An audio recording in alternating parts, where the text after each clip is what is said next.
ngayon mga kaserbe sa bukid. Bundok po na kami ngayon. Grabe nito. Ano po namin ngayon mga kaserbe sa magpupukay ako ng baloon. Kasama ko si Mrs. Dalawa kami. Kaya napupupukin ako muna at magkakaya. Para may sibungan na kami rito sa may bukid. Dito sa asimila namin.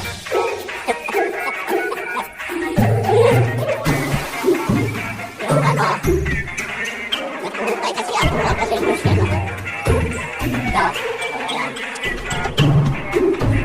Gagawa ko ng ano eh. Subukan kong gagawa ako ng kasi sarap-sarap ako ng tuloy yung malayos ko dito yung salita sa may kutsing na yun. Yun yung ano. Hello, what's up mga Subukan kong gagawa ng balon dito baka mayroong tubig. ngayon? Mas maganda kung may tubig dito mga ka-delivers. Para sana hindi tayo dadamutan dito. Nabigyan tayo ng tubig at mababaw lang pangbugas-bugas lang natin sakali na ano.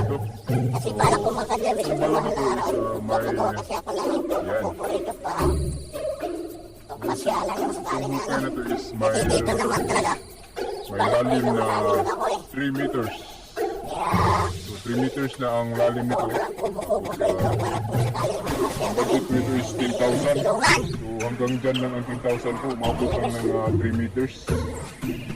Ang 10,000. Kaya sayang.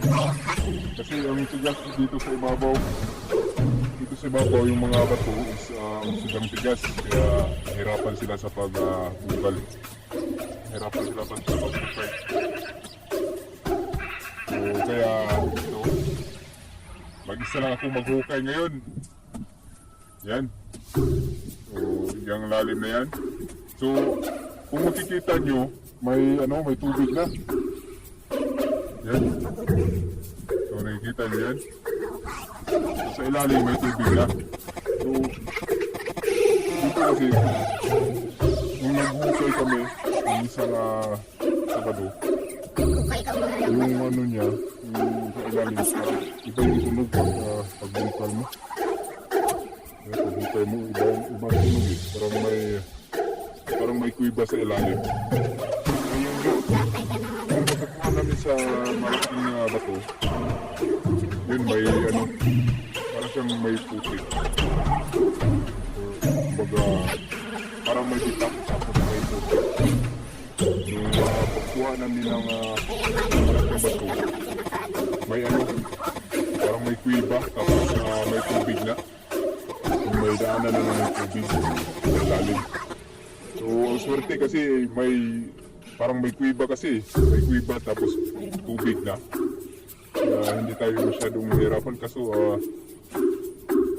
mahirapan dito sa paghukay kasi ako lang mag-isa.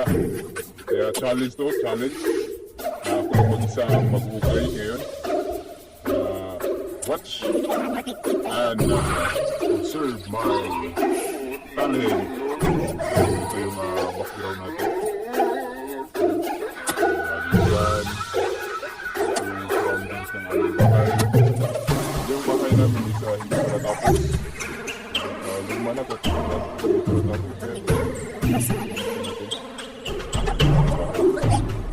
Yun talaga yung bahay namin.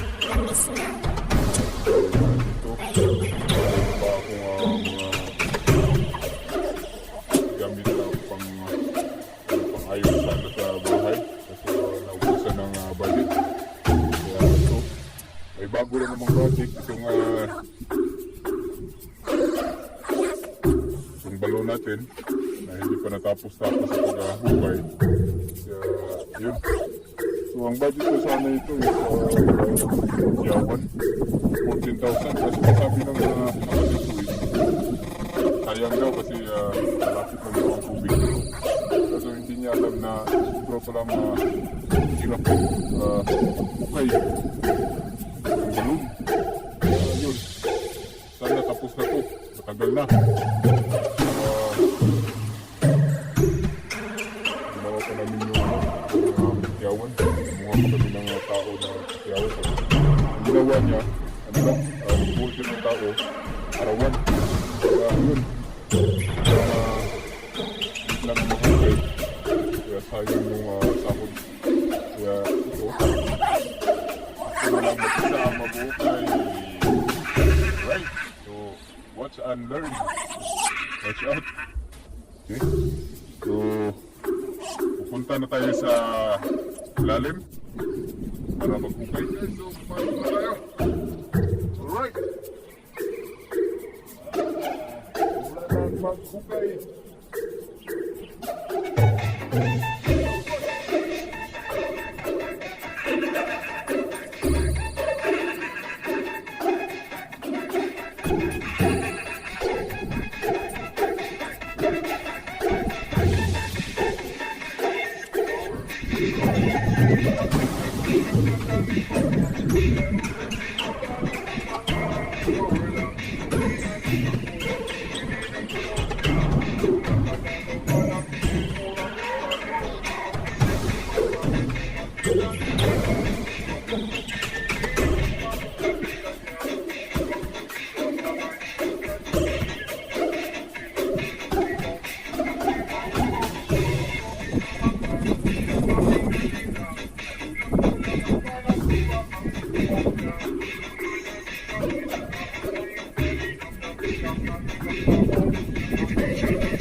Pag-deliver sa nandito na lang din ang ating video. Ay kami ay uuwi na ng Caloocan alas na. Alas 5 lang nakag-delivers ng hapon. Eh ngayon hinapon na kami. Yung hinukay ko pala pa-delivers na kanina yan na ginapunan ko. Antay niya sa akin wala pang tubig. Baka sa nabalik namin. Malalim na yan, kaya ko ulit. Kasi malalim ko sa mayroon na. Kasi nakuha ko na nakadeliver na lupa kanitunan. Parang may ano na siya. Parang may buhangin na. Ngayon, sa liman pa kunti baka mayroon. Sana ka mayroon tubig para hindi kami mahirap ang maggawa dito sa mga araw. Kasi nung kapagawa ko ng buko, tubig kasi paligo lang rin namin pangbukas sa plato yan tapusin mo na lang rin ang aking video mga ka-delivers hanggang dito na lang maraming salamat sa inyong panonood na itong aking video sana mag-enjoy kayo. Bye bye.